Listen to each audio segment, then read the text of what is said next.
What's up guys, this is Albert at muli tayong nagbabalik para reviewin itong OSIC S60 na nabili natin sa Shopee. Sa nakaraang video, tinignan natin yung feature ng camera na to and inalam natin kung gano'ng ka-quality yung video niya. So sa video naman na ito, aalamin naman natin kung gano'ng katagal magre-record ang isang full charge ng OSIC S60 na to na nabili natin sa Shopee.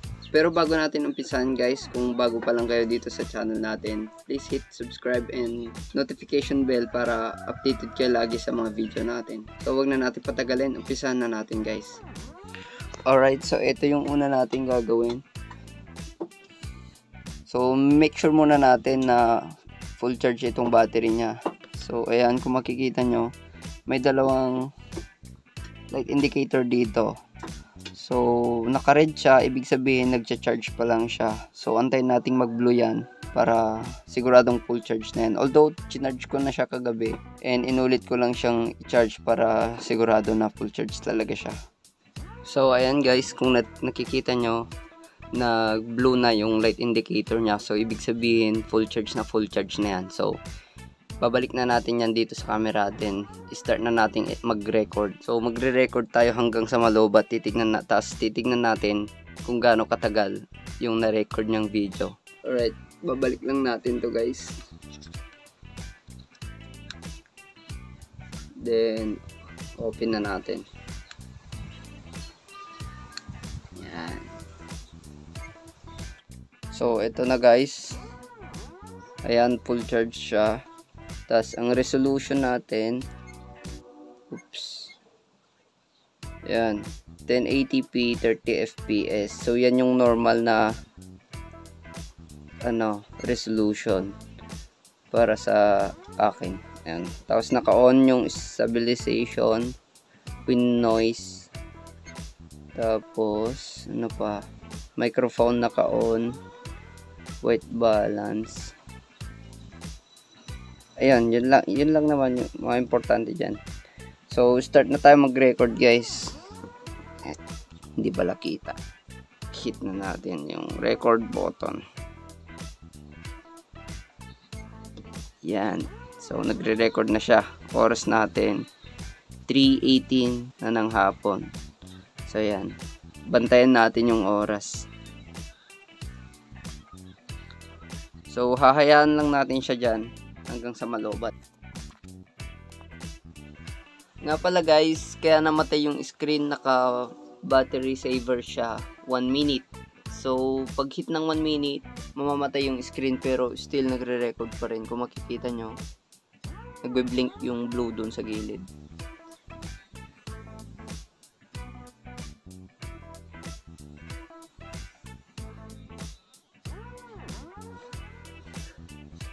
Alright guys, so time check tayo, 4:27 na ng hapon. Ayan. So as you can see, dun sa natin, may gumalaw kanina sa camera natin, pero okay lang yan, tuloy pa rin naman yung recording.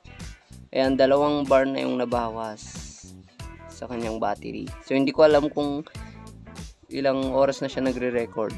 Malalaman na lang pag inedit natin yung mismong record nitong camera. Alright, dyan lang muna yan hanggang sa malobat.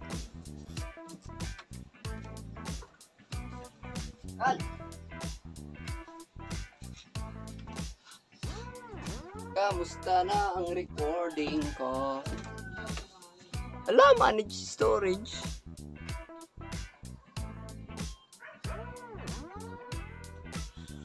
Okay guys, so we're back. Tingnan natin ngayon. Nako, hindi makikita.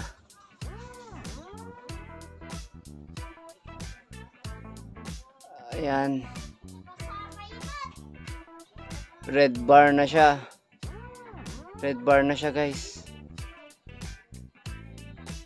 So, hindi ko alam kung ilang oras na siya nagre-record kasi itong video natin dito sa phone kanina na stop. So, oras natin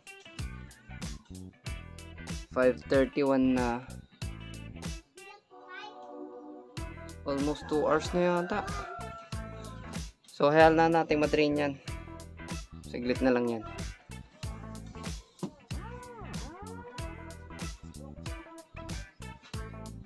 Ito na gamitin natin isa. Pang.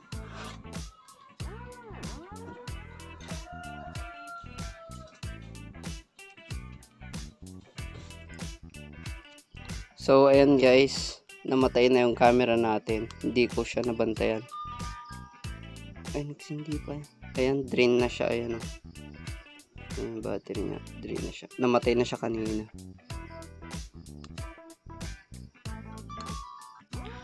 So, ang time na natin 6:31 na. Ayan. So, ang sunod kong gagawin guys, kukunin ko lahat ng video na na-record nung camera, tapos pagdudugtong-dugtungin ko, tapos doon natin malalaman kung gaano kahaba siya nag-record.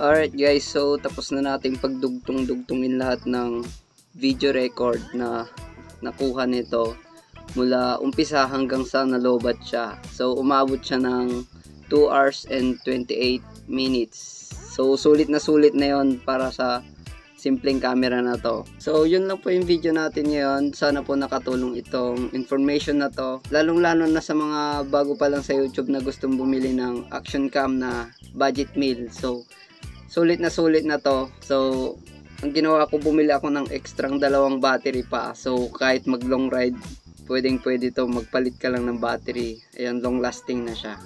So hanggang dito lang yung video natin today. Maraming salamat sa pagtambay at see you on the next one.